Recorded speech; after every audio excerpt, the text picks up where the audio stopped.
Today I'll discuss a topic that I've been wanting to discuss for a long time. A lot is said and written on the flaws of Pakistan's education system. We've seen quite a few cases where well-educated individuals were found involved in terrorism. For instance, activist Sabid Mahmood's killer was an IBA graduate. Then there was this case of Noreen Laghari, a medical student who went to Syria to fight alongside ISIS, and she was also planning to blow herself up outside a church in Lahore.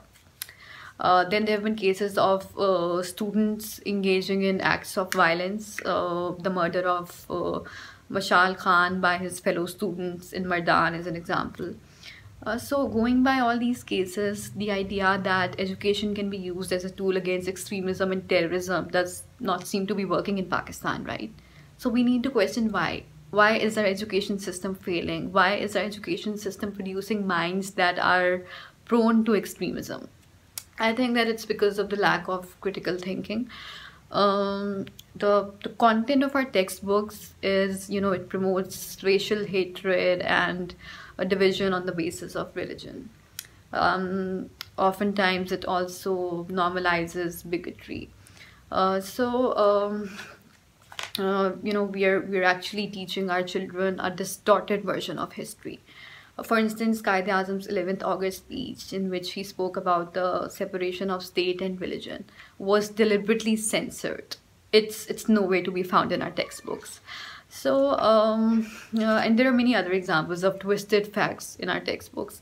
Quaid-e-Azam is portrayed as a theocrat, which he was not.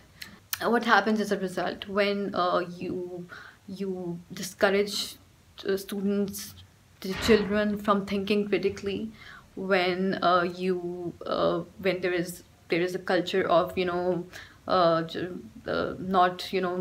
questioning, not letting them question, then what happens as a result? They end up developing extremist tendencies. So it shouldn't be like, we shouldn't be surprised if our students, our young people are getting involved in terrorism, because that's the kind of environment they're getting. Like they're not allowed to question, they're not encouraged to analyze things themselves, and then they're fed those lies about history and about many other things. So that's what happens as a result. So I think that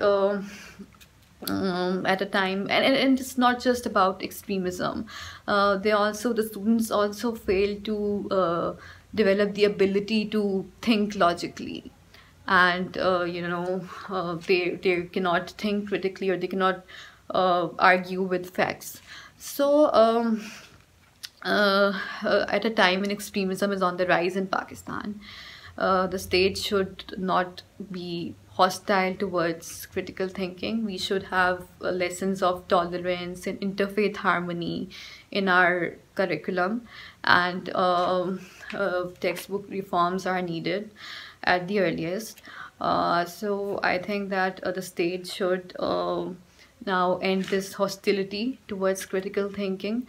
Let students question, let them have an opinion. Don't see opinionated students as a threat. They're not a threat. So I think that if our curriculum is, if lessons of tolerance and harmony and peace are added to our curriculum, it would also help serve as a counter narrative to extremism. So the government should consult with experts and introduce textbook reforms at the earliest.